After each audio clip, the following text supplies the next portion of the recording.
Hi, welcome on back, and today we are doing our sourdough banana bread. And get your good old little sourdough monsters out because we are going to use a little bit, about a half a cup today, and you can use it ripe or unripe. So let's get to mixing. We need our flour. You're going to use an organic if you want to be a little more healthy. I've got 2 cups of organic all-purpose flour in here.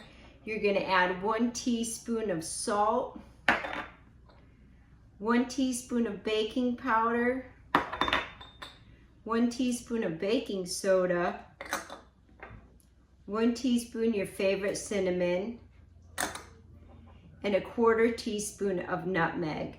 And you're going to whisk all that up. And we are going to set that aside. You're going to need 1 loaf pan. You can use a 9x5 loaf pan standard. You can grease it or line it with parchment paper, or you can use one of your ceramic. If you have these, are awesome. I got mine from King Arthur flour. It's the long tea loaf, and it's all ceramic, and nothing has stuck in there yet on me. I just do a light grease and it works out perfect.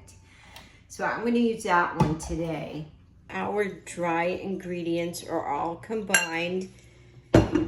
Get your 1 stick of butter, and it's nice and soft. And we're going to add to that 1 teaspoon of vanilla and 2/3 cup of light brown sugar. And we're going to mix that with a mixer until combined.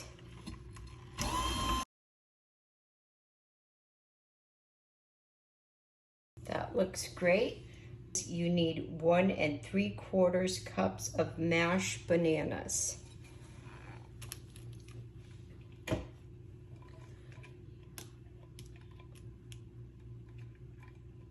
Nice ripe mashed bananas. And while you're doing this, set your oven to 325 degrees to preheat. For our starter, you can use ripe or unripe, and we're going to add 1/2 cup.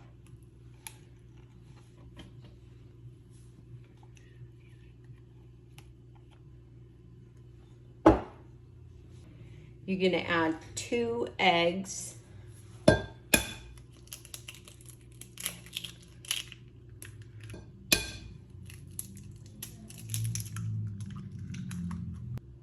And now you're going to add 1/4 cup of local honey.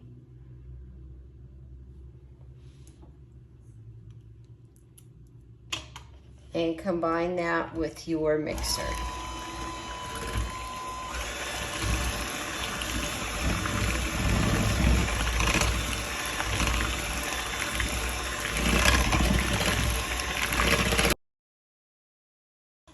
All right. That's all set. Now we are going to add our dry mix right in there and give that a stir.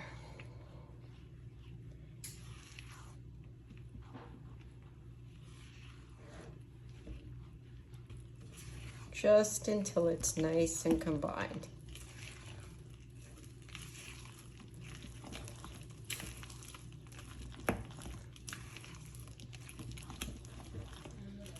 Now I want you to set this aside for 10 minutes to hydrate, and at this point too you can add walnuts or chocolate chips or whatever additions you want. And for the pan you're using, I'm going to use the tea loaf, and I'm just going to do a nice light grease of olive oil or avocado, what you choose. Feeling like I want some nice dark chocolate in my banana bread with the sourdough tang, so I'm just going to do about a 1/2 cup of big chocolate chunks.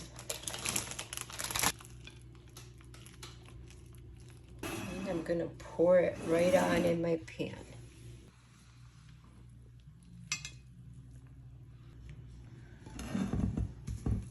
That looks delicious. I'm gonna add a couple more little chocolate chips to the top.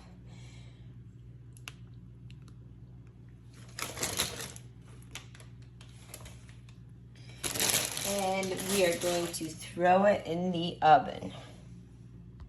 In she goes at 325. We're gonna set the timer for 45 minutes and then we're gonna tent it. Okay, our banana bread has been in for 45 minutes. Now we're going to tent it with some foil. And in the tea loaf, you're gonna, oh, I just stuck my hand in the chocolate.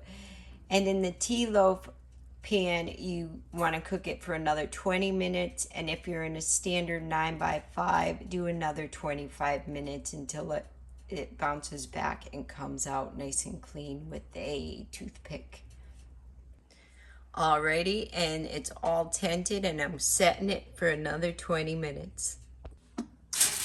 So I'm at the 20-minute mark. I'm gonna set it for 10 minutes more. It's a little soft in the center still.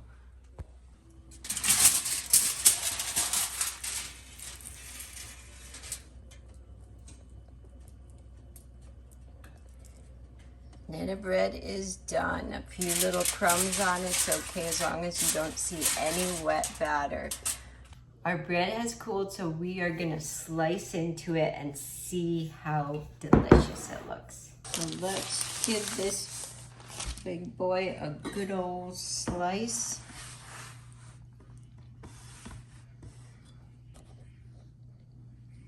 Looks really good. I just love chocolate chips in my banana bread. I'm just gonna cut this sucker right in half.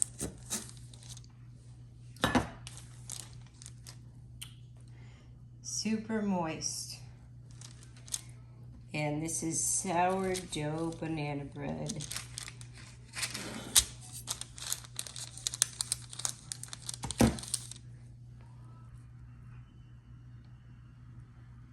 Now the nice thing about the tea loaf pan is it's great if you have a function to go to and you can do smaller little slices and layer all your quick bread slices right on a nice plate. You can do them this size or you can cut them in half and just layer them away, and it's not such a big overpowering slice of bread like if you had it in the 9x5 loaf pan.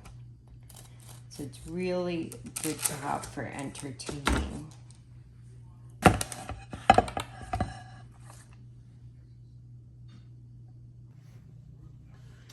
I have like chocolate all over me from these dark chocolate chips, but boy, it is delicious.